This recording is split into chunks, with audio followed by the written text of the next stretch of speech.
So very good morning to my colleagues, respected faculty members, delegates.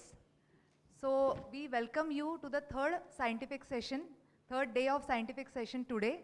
And after a beautiful morning, we had a run for diabetes today, wherein type 1 diabetes kids around 50, they ran a 3-kilometer marathon today morning. So after that wonderful start of the day, we would now come to a practical session on carb counting, or we can label it as carb counting, a visual interpretation guide.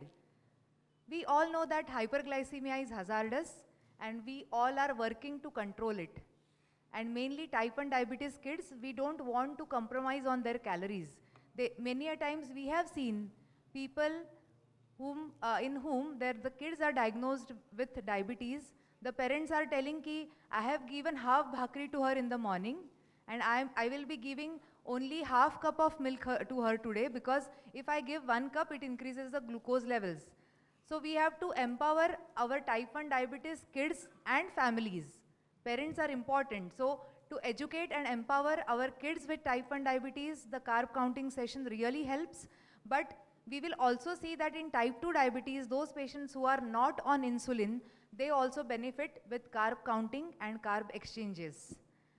We all know that carbohydrate is a major macronutrient which has a good effect on glycemia or glucose levels.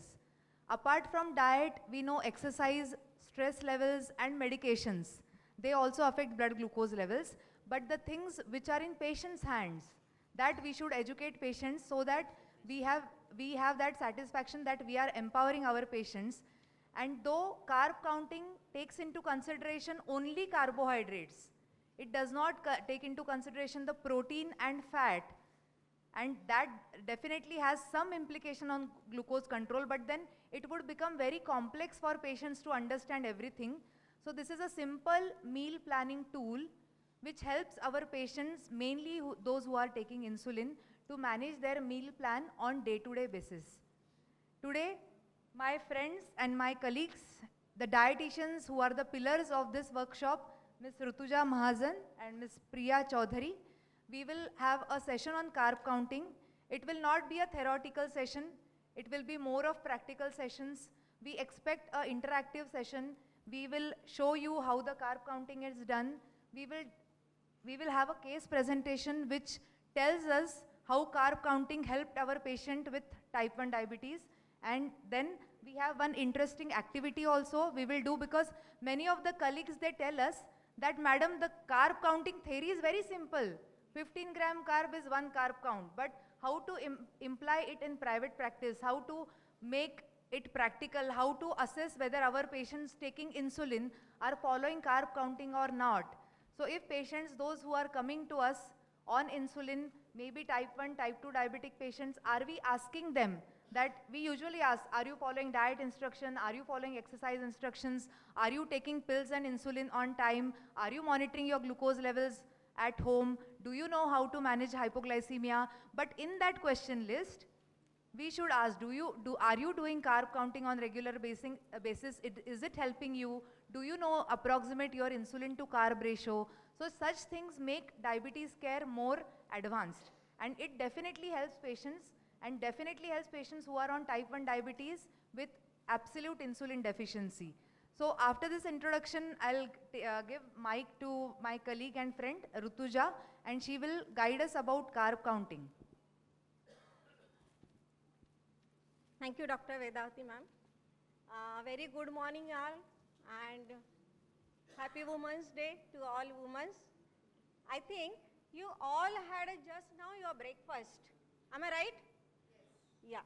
So what varieties you had? Can anyone tell me what varieties you had in your breakfast? Poha, yes. Again? Next? Idli? Any? 4, 5? 1 plate poha. Cornflakes. Okay, okay. Idli? Puri, dosa. Yeah, right. Yeah. Some fruits are there? Yes. Okay. Fruit juices? Tea, coffee, cookies, biscuits, Dry fruits, yeah, right, right. Okay, so do you know which nutrients these all foods contains? Right, correct. So these all food contains carbohydrates, proteins and fats. Okay, these are the macronutrients and they contributes the energy in our diet. So let us discuss about only carbohydrates today. But why? Because only carbohydrates and why not regarding protein and fats? Because carbohydrates have a greater impact on blood sugar levels. Yes, protein and fats also have an impact on blood sugar levels, but they have a little impact on blood sugar levels. Our blood sugar level depends on the types and quantity of carbohydrates also. So let us see which are the types of carbohydrates. There are mainly two types of carbohydrates, good carbohydrates and bad carbohydrates. In good carbohydrates, we can see here,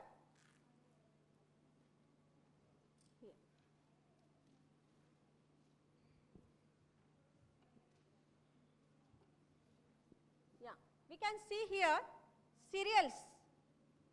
In cereals, wheat flour, poha,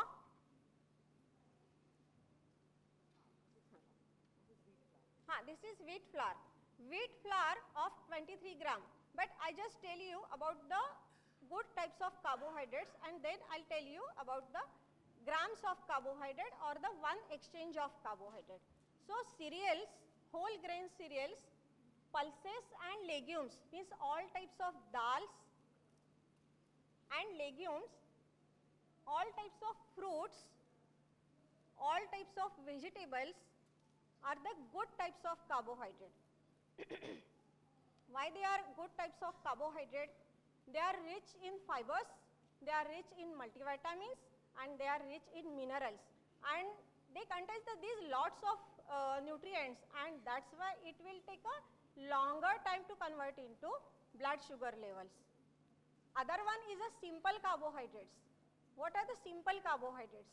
Some simple carbohydrates do not contain all types of nutrients. Simple carbohydrates we can see milk and milk products, fruits, fruit juices. Here though, sorry, though they do not contain all types of carbohydrates, they will convert into blood sugar levels within short period. And the another one is the bad carbohydrates. What are the bad carbohydrates? As they do not contain any other types of nutrients and that's why they will convert into sugar within a very short period, very quickly, like within 5 to 10 minutes. What are the examples of bad carbohydrates? I will show you. These are the examples of bad carbohydrates like bakery and maida products. We will keep here pizza actually, some French fries, potato, some simple sugars like honey, jaggery, sugar, okay, some fruit juices, okay, bread, maida and bakery products, cookies, biscuits, these all are the bad carbohydrates. Okay. So these are the types of carbohydrate, but the sugar, blood sugar levels depends on the quantity of carbohydrates also. Yeah, next. Quantity of carbohydrates, the portion of carbohydrate, actually carbohydrate we are measuring in grams, but the portion will refer is as a choice or serving or exchange. So we can say one carbohydrate choice or one carbohydrate serving is equal to 15 grams of carbohydrate. I will show you some examples of one carbohydrate choice is equal to 15 grams of carbohydrate. Okay, we can see here the chapati of the chapati of 6 inches diameter of 23 grams of wheat flour gives us 15 grams of carbohydrate. Poha of 20 gram of raw poha gives us 15 grams of carbohydrate, this much quantity. This is only a one exchange of carbohydrate.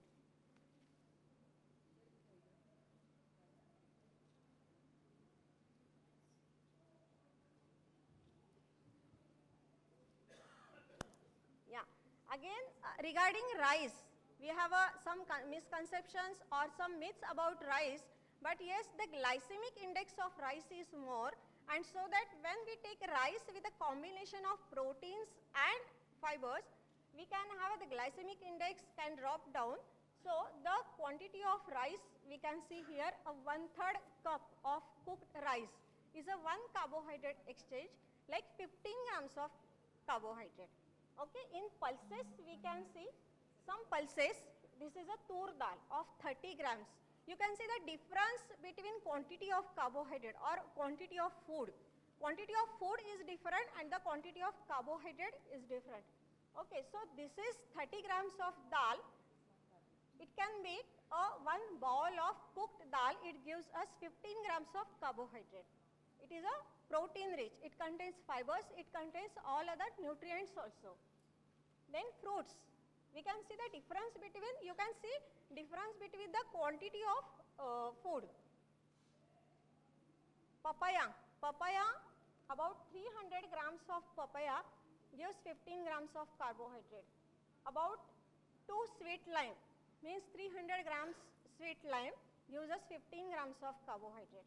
You can see the small quantity of sweets, 1 carbohydrate. Yeah, mango, 100 gram of mango gives us 15 grams of carbohydrate, 2 slices only. Okay.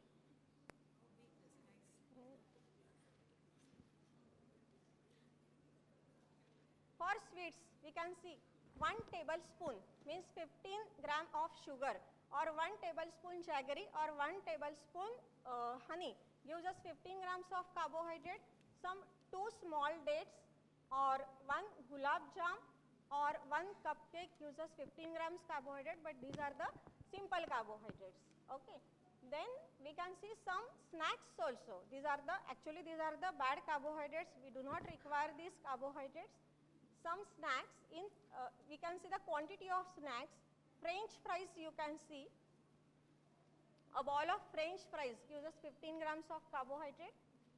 Banana chips, 15 grams of carbohydrate. Ball of means a cup of banana chips gives us 15 grams of carbohydrate. Milk and milk products. Milk and milk products are high in protein. They contain a more protein.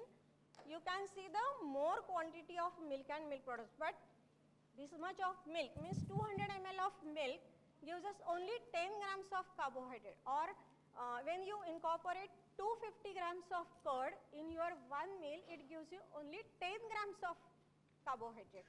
Okay, so you can manage your carbohydrates by incorporating more quantity of milk and milk products, like a protein products. Even some foods are negligible carbohydrates, means they have a very little carbohydrates, 0 to 5 gram, or they do not contain any type of carbohydrate, like milk, milk products, nuts, oils and fats, chicken, fish, cheese, all these contains negligible carbohydrates. We can incorporate nuts in between our snacks. We will see later the whole diet plan according to the carbohydrate counting. Then we should read the food labels also. To serve for the one serving of carbohydrate, usually on food label we can see the nutritive values for 100 grams, but we have to see the nutrition values for one serving, that is for 30 grams. This is actually for cornflakes or wheat flakes. These nutritive values are for cornflakes. You can see the 30 gram serving. For 30 gram, the total carbohydrates are 34.9 gram. That is for one serving. Okay. So these carbohydrate choices, how we can distribute it, or how we will be distributed in our meal plan. For example, we can take a 1400 kilocalorie diet, and we can say means according to RDA, 50 to 60% of calories should come from carbohydrates, 15 to 20% of calories should come from proteins, and about 25 to 30% of calories should come from fats. So when we take a 1400 kilocalorie diet, 50% should be the carbohydrates, means 50% calories from carbohydrates. So 1400 divided by 2 means 700 kilocalories we require for the day. As 1 gram carbohydrates gives us 4 calories, 4 kilocalories. So we divide 700 by 4, that is 175 grams of carbohydrate. This is a requirement for 1400 kilocalorie per day diet plan. So how these carbohydrates are distributed for the whole meal? You can see for breakfast 2 carbohydrate choices. Okay, we can see in breakfast this is a 2 carbohydrate or 3 carbohydrate choices. We have a display here about the some breakfast items. You can see one breakfast idli sambar plus 1 fruit, one exchange of upma, one exchange of milk, and a small fruit, and again oats with milk and 1 apple. This is again 30 to 45 grams of carbohydrate. The carbohydrate requirement, it can change individually actually.